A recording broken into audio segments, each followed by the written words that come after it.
नमस्कार. माझं नाव भाऊ तोरसेकर. तुम्ही बघत आहात प्रतिपक्ष. मित्रांनो, हे इराण पाकिस्तान, पुढे भारत पाकिस्तान, इस्रायल इराण या लढाया चालू आहेत. त्याच्यामध्येच ट्रम्प काही गोंधळ घालतायत आणि हा सगळा हल्लकल्लोळ चालू आहे. त्या गडबडीमध्ये एक मोठा विषय हा कुठल्या कुठे बाजूला फेकला गेलाय आणि तो मोठा विषय आहे चीन. कारण तुम्हाला माहिती आहे, या वर्षाचा म्हणजे 2025चा आरंभ झाला आणि अमेरिकेमध्ये परत एकदा सत्तांतर घडलं. डेमोक्रॅट पक्षाचे जो बायडन बाजूला झाले आणि त्यांच्या जागी रिपब्लिकन पक्षाचे माजी राष्ट्राध्यक्ष असलेले डोनाल्ड ट्रम्प हे पुन्हा एकदा निवडून येऊन दुसऱ्या टर्मसाठी सत्तेवर बसले. अमेरिकन जी घटनात्मक परिस्थिती किंवा पद्धत आहे त्यानुसार कुठल्याही अशा सत्ता पदावर फार तर 2 वेळ तुम्हाला निवडणूक लढवून सत्तेवर बसता येतं.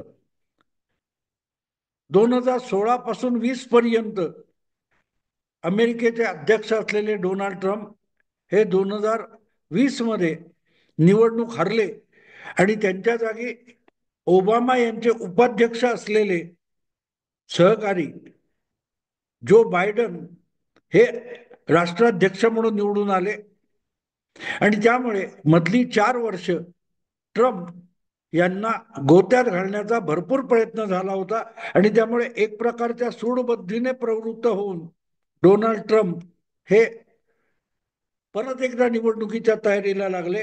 वर्षभर त्यांनी फार मोठी जमवाजमव केली. इलॉन मस्क सारखा एक मोठा उद्योगपती व्यावसायिक त्यांच्या पाठीशी ठामपणे उभे राहिला आणि गेल्या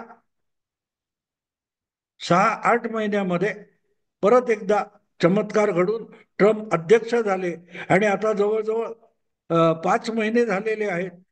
डोनाल्ड ट्रम्प अमेरिकेचे अध्यक्ष आहेत आणि अध्यक्ष झाल्यापासून त्यांनी जे काही चमत्कार करायला सुरुवात केली आहे त्यामुळे भल्या भल्यांना ट्रम्प यांना काय करायचंय हे कळत नाही. अर्थात ट्रम्प विरोधक जे असतील त्यांची गोष्ट सोडा. रिपब्लिकन पक्षामध्ये ट्रम्प यांचे अनेक विरोधक आहेत. पण गंमत अशी असते की अध्यक्षपदाची ही राष्ट्रव्यापी निवडणूक असते.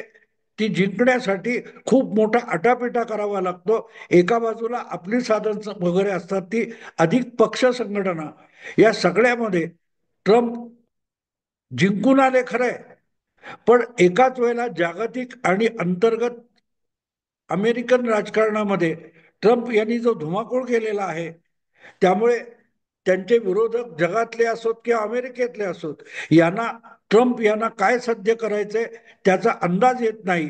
पण त्याच वेळेला ट्रम्प यांचे अगदी निकटवर्ती असलेले अनेक जण, अगदी इलॉन मस्क सारखे त्यांचे खंदे समर्थक सुद्धा बघता बघता ट्रम्प यांच्यापासून दुरावत गेले. अगदी आता तर ट्रम्प यांना निवडून आणण्यासाठी वर्ष दीड वर्ष रावलेले इलॉन मस्क हे ट्रम्पला धडा शिकवण्याच्या तयारीत आहेत. आणि या पार्श्वभूमीवर सत्तेत आल्या आल्या ट्रम्प यांनी जे टॅरिफ म्हणजे आयात मालावरची जकात किंवा काय म्हणाल तुम्ही कर जो असतो, हा कर एक हत्यार बनवलं होतं आणि त्यातून त्यांनी पहिला सगळ्यात मोठा आघात कोणावर केला असेल तर तो चीनवर केला होता. गेल्या जवळजवळ 2 दशकामध्ये हळूहळू करत चीनची अर्थव्यवस्था ही जगातली दुसऱ्या क्रमांकाची अर्थव्यवस्था बनली. पण ती दुसऱ्या क्रमांकाची अर्थव्यवस्था बनायला एक प्रकारे अमेरिका ही जगातली 1 नंबरची अर्थव्यवस्था कारणीभूत होती.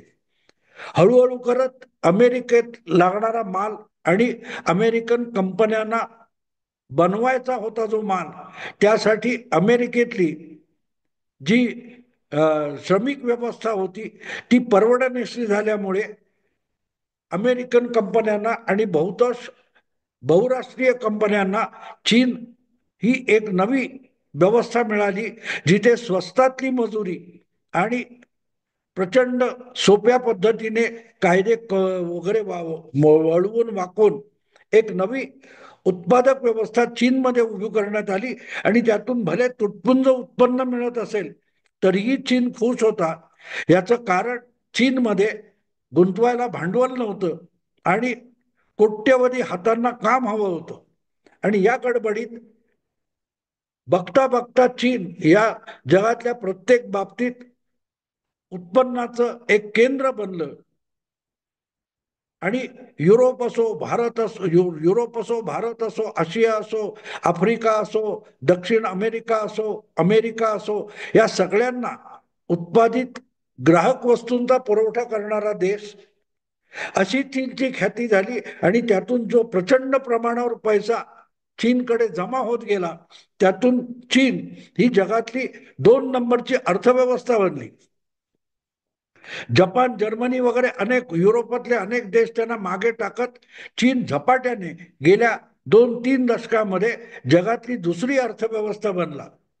पण एक गंमत असते मित्रांनो, ज्या वेळेला तुमच्या हातात खेळता पैसा जास्त होतो तेव्हा माणसाची जुगार खेळण्याकडे प्रवृत्ती होते. कम्युनिस्ट देश असला चीन तरी तिथले जे कोणी कम्युनिस्ट नेते राष्ट्राध्यक्ष राष्ट्रप्रमुख असतील ते शेवटी माणसं असतात. आणि माणसामध्ये जे राग लोभ वगैरे षड्रिपू आहेत ते प्रत्येक माणसामध्ये असतात. आणि म्हणून चिनी माणूस असला तरी त्याला मानवी विकारापासून मानवी स्वभावातले जे विकार आहेत त्यापासून सुटका नव्हती. साहजिकच जे अधिक पैसा आला की मस्ती चढायला लागते, इतरांची जुगार खेळण्याची प्रवृत्ती डोकावायला लागते, इतरांना आपल्या वर्चस्वाखाली आणून गुलाम करण्याची मानसिकता जी निर्माण होते. तुमच्या हाती सत्ता आणि पैसा एकवटत गेला तर ती गोष्ट ही जितकी अमेरिकेमध्ये भांडवलशाही व्यवस्थेमध्ये असते तशीच ती कम्युनिस्ट व्यवस्थेमध्ये पण येते.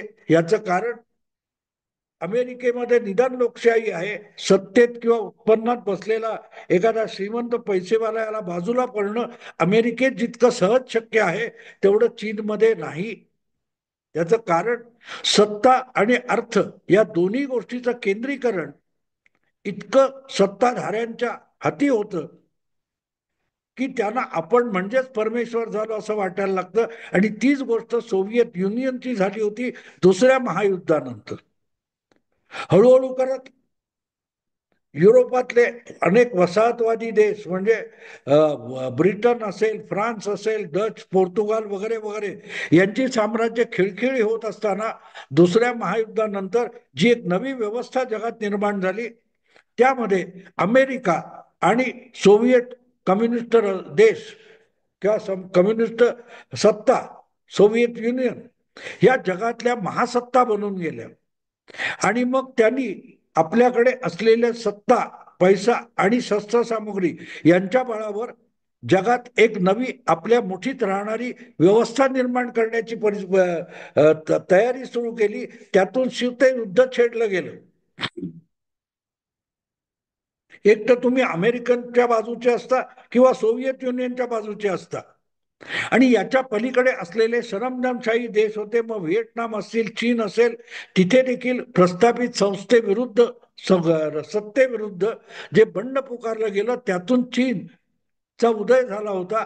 जवळजवळ 25-30 वर्ष स्वतःला एका पडद्या आड कोंडून घेणाऱ्या चीनमध्ये जी कम्युनिस्ट व्यवस्था उभी राहिली होती ती सहजासहजी सोव्हिएत युनियनचं देखील मातब्बरी मानायला तयार नव्हती.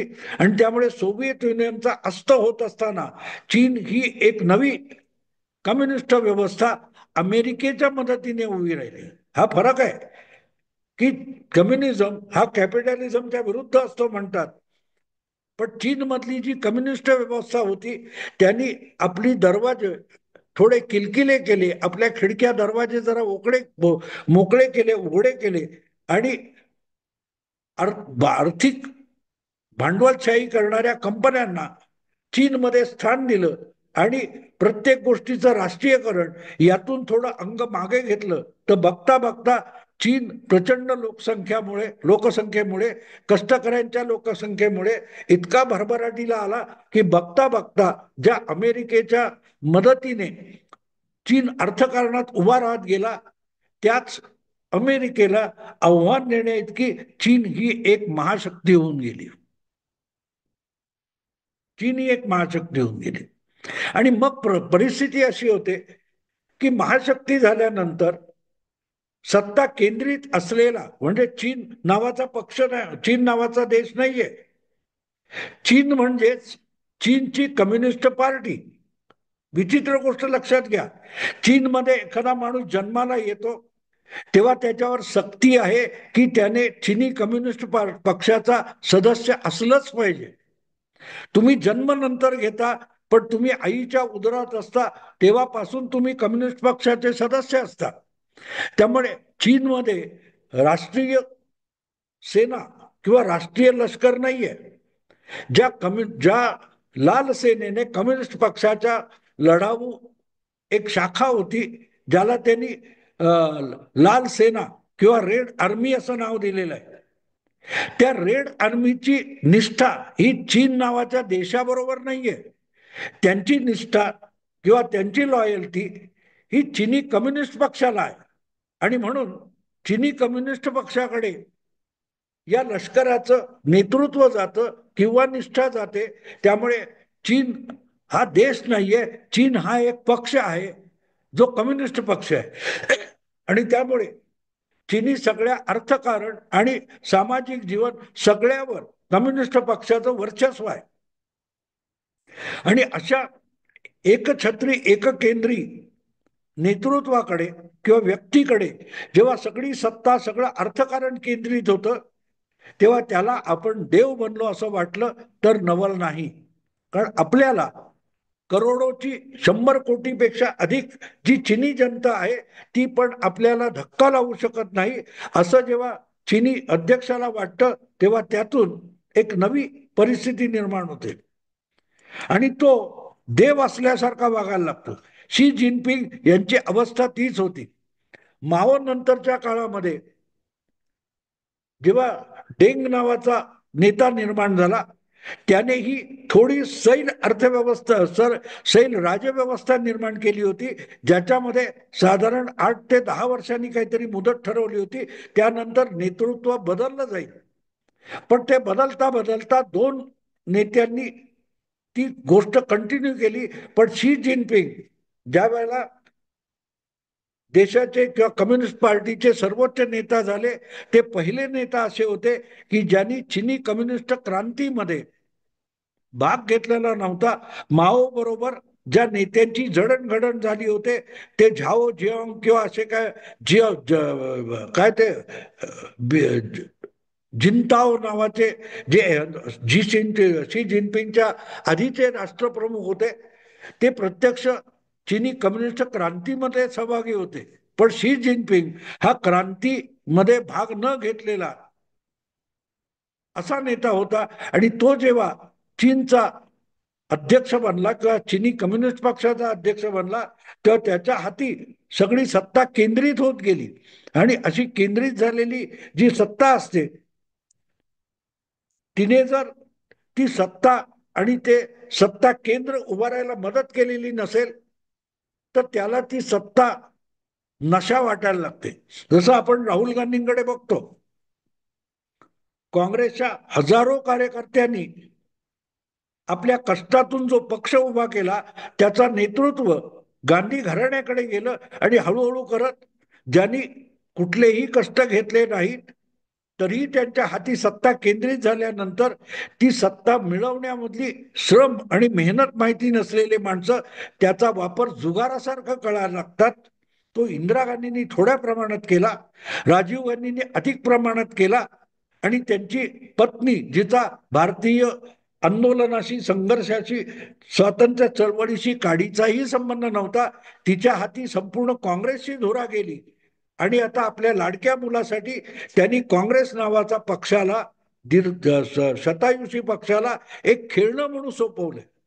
140 वर्षाचा काँग्रेस पक्ष आज राहुल गांधी यांच्यासाठी खेळणं होऊन गेलंय. आणि म्हणून दुसऱ्या कोणी काँग्रेस पक्षाला संपवायची गरज नव्हती. ते काम राहुल गांधींनी गेल्या 10 वर्षामध्ये यशस्वीरित्या पार पाडलेलं आहे. बघता बघता काँग्रेसला त्यांनी इतकी धुळीस मिळवून टाकलेली आहे. आणि त्याचं कारण साधं सोपं आहे. चटकन आपण घराणेशाही वगैरे बोलतो, पण आपल्याच घरात बघा, एखाद्या गरीब घरातली मुलं मिळेल त्या वस्तू बरोबर, एखाद्या सिगरेटच्या पाकिटाबरोबर किंवा आणखीन कुठची तिकीटं पडली आहेत, कुठे चिंचोके असतील त्याच्याशी सुद्धा खेळतात. पण श्रीमंता घरची मुलं 1,000-500 रुपयाचं खेळणं आणून त्याच्याशी खेळता खेळता ते खेळणं सहजपणे मोडून टाकतात आणि त्याचं दुःख नसतं. पण एखाद्या गरीब घरचा मूल असेल तर त्याला कधीतरी 150-50 रुपयाचं खेळणं आणलं तरी ते जपून खेळतं, कारण घरचे लोक ते खेळणं मोडेल का याच्यावर लक्ष ठेवत असतात.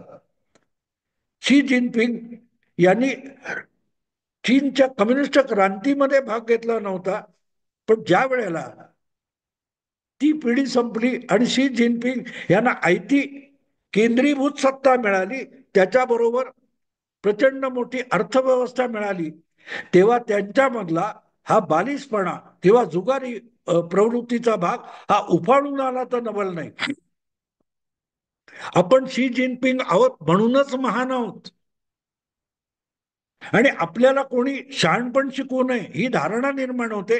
आणि ती जेव्हा धारणा निर्माण होते तेव्हा हातात असलेली बहुमोल वस्तू सुद्धा एखाद्या खेळण्यासारखी मोडतोड लेव्हल पर्यंत शी जिनपिंग सारखा नेता घेऊन जातो. आणि आता नेमकं तेच झालेलं आहे.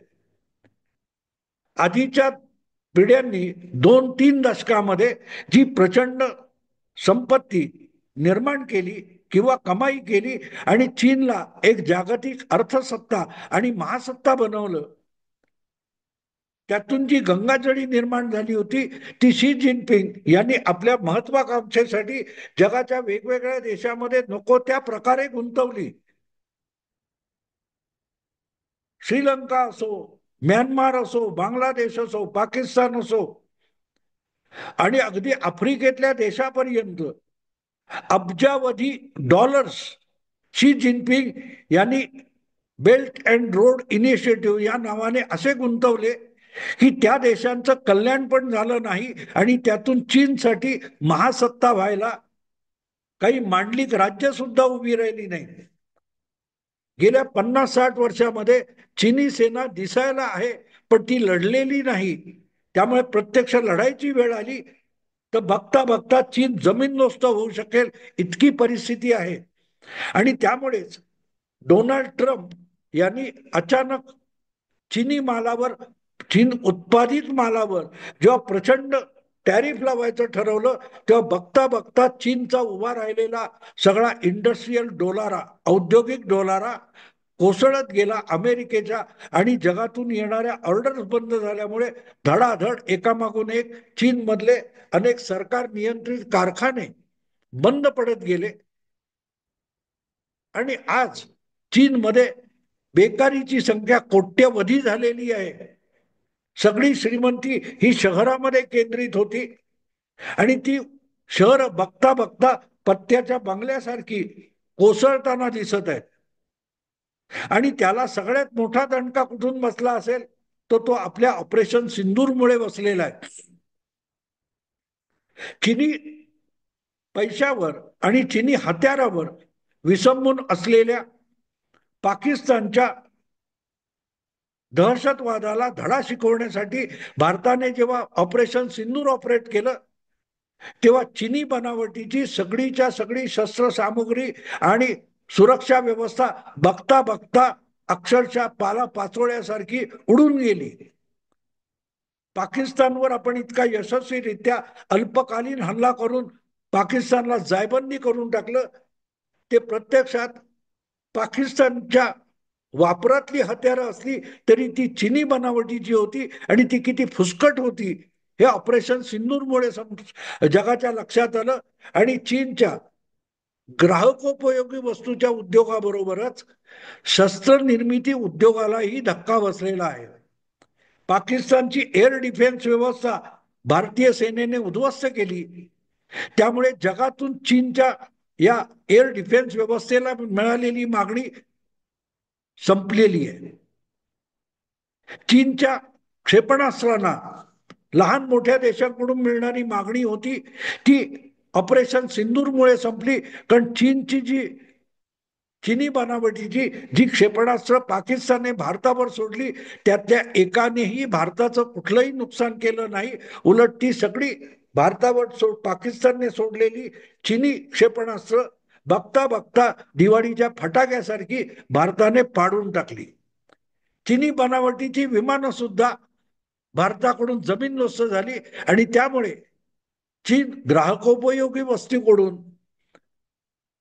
शस्त्र उत्पादनाकडे जात महाशक्ती बनत होता. ते सगळं स्वप्न अक्षरशः जमीनदोस्त होऊन गेलं, स्वप्न भंगलं. आणि आज आपण पाकिस्तान पाकिस्तान पाकिस्तान बोलतोय, इराण इराण बोलतोय, पण चीनची अवस्था अत्यंत दोलायमान झालेली आहे. करोडोच्या संख्येने बेकारांची संख्या आणि बेकारांचे जमाव चीनच्या मोठमोठ्या शहरामध्ये धुमाकूळ घालताना दिसत आहेत.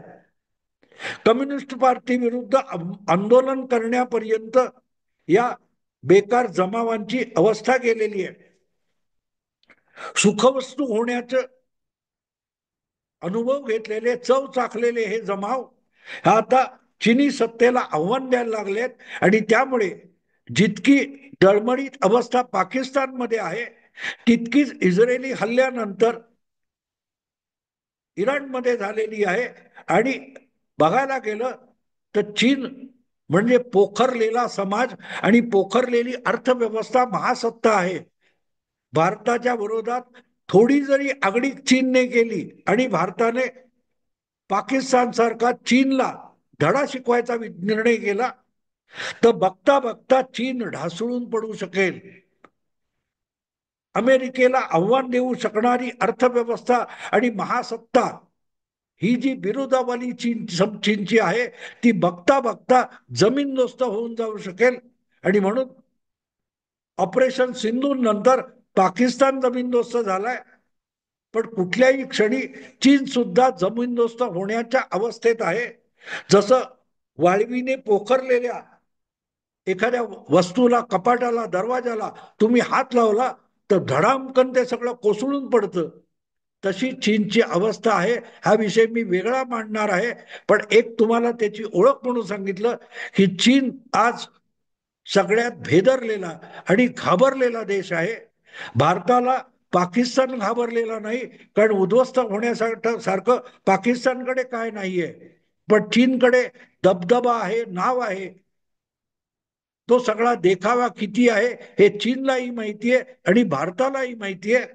त्यामुळे भारताने चीनकडे आपली वक्रदृष्टी वळवू नये या भीतीखाली चीनचा कम्युनिस्ट पक्ष आज वागतोय ही वस्तुस्थिती आहे. त्यामुळे दुर्दशा म्हणायची असेल तर पाकिस्तान आणि इराणपेक्षा चीनची सगळ्यात मोठी दुर्दशा आहे. ही वस्तुस्थिती तुम्हाला सांगण्यासाठी हा व्हिडिओ केला. आवडला लाईक करा, शेअर करा आणि प्रतिपक्षाला सबस्क्राईब करा. नमस्कार.